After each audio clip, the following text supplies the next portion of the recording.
আসসালামু আলাইকুম, ঈদ মোবারক। আজকে ঈদের দিন আপনাদেরকে একটা ভিন্ন ঘরানার ভিডিও আমি শেয়ার করতে চাচ্ছি। আশা করি আপনাদের কাছে ভালো লাগলে শেয়ার করতে পারেন।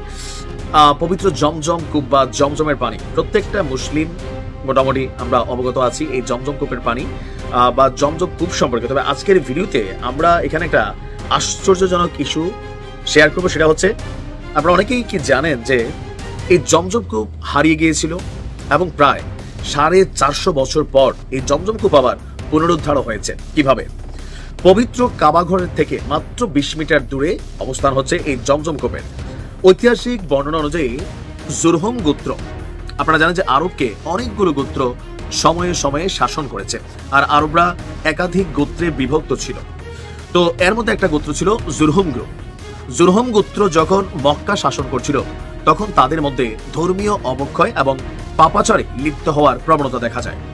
তারা কাবা ঘরের পবিত্র মালামাল লুণ্ঠন এবং চুরি করতে শুরু করে এবং জমজম কূপের পানি ব্যবহারে অন্যদেরকে বাধাও দিত। এই পাপাচারে লিপ্ত হওয়ার কারণে আল্লাহর হুকুমে একসময় জমজম কূপের পানি শুকিয়ে যায় এবং সংস্কারের অভাবে একসময় কূপের স্থান বালি ও মাটি দিয়ে ভরাট হয়ে যায়। এই জুরহুম গোত্র খোজায়া গোত্র কর্তৃক ক্ষমতাচ্যুত হয় এবং বিতাড়িত হয়ে মক্কা ছেড়ে চলে যাওয়ার সময় তারা কাবা ঘরের জন্য হাদিয়া স্বরূপ রাখা কিছু মূল্যবান জিনিসপত্র যেমন সোনার 2টি হরিণ, কয়েকটি তলোয়ার জমজম কূপে নিক্ষেপ করে এবং কূপটি মাটি দিয়ে ভরাট করে ফেলে। এর ফলে কূপটি সম্পূর্ণরূপে হারিয়ে যায় এবং মানুষের বরকত এবং কল্যাণ থেকে বঞ্চিত হতে থাকে। এইভাবে একদিন দুদিন নয়, প্রায় গুনে গুনে 450 বছর ধরে দৃশ্যত জমজম কূপ মানুষের চোখের আড়ালে মাটি চাপা পড়ে থাকে। ক্যামব্রিজ ইউনিভার্সিটি প্রেস 2009 সালের ডিসেম্বরে একটি আর্টিকেল প্রকাশ করে। দেখেন, এইসব গবেষণা আমাদের করা দরকার ছিল, কিন্তু করছে কারা? এটিতে বলা হয়েছে, জুরহুম গোত্রের নিয়ন্ত্রণে যখন ছিল, তাদের পাপের কারণে যখন জমজম কূপ হারিয়ে যায়, রাসূল সাল্লাল্লাহু আলাইহি সাল্লামের দাদা আব্দ আল মুত্তালিব পরবর্তীতে স্বপ্নে এটি আবিষ্কার করেন। আল্লাহর নির্দেশে তিনি স্বপ্ন দেখেন। এরপর থেকে এটির অস্তিত্ব বহমান ছিল, কারণ তখন মুহাম্মদ সাল্লাল্লাহু আলাইহি সাল্লাম মক্কায় ইসলামের অভয়ারণ্য তৈরি করেছিলেন।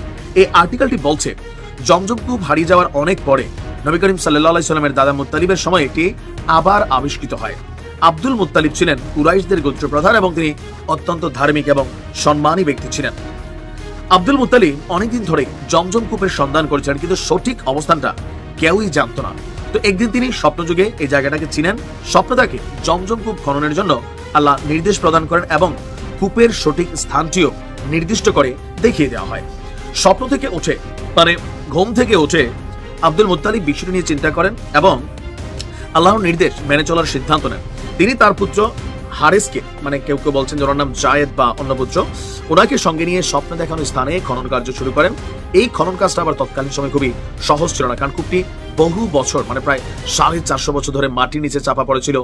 খননকালে কিছু কুরাইশ নেতা আব্দুল মুত্তালিবের এই কাজের আবার বিরোধিতা করেন এবং খনন কাজে নিজেদের অংশীদারিত্ব দাবি করেন, কিন্তু আব্দুল মুত্তালিব তাদের বোঝান যে তিনি এই কাজটি আল্লাহর নির্দেশেই করছেন।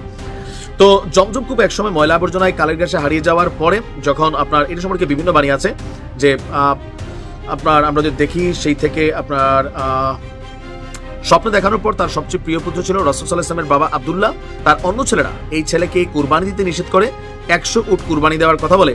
এরপর 100 উট কুরবানি দেওয়ার কথা বললে আল্লাহ আবার জমজম কূপের পানি বের হওয়ার নির্দেশ দেন। সেই থেকে এটির পানি প্রবাহ হাজার হাজার বছর ধরে এখনো চলছে।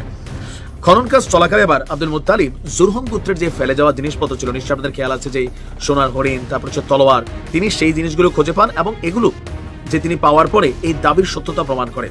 আর এরপর তিনি এই তলোয়ারগুলো দ্বারা কাবা ঘরের দরজা ঢালাই করেন এবং সোনার হরিণ দুটি কাবা ঘরের দরজার সাথে স্থাপন করেন।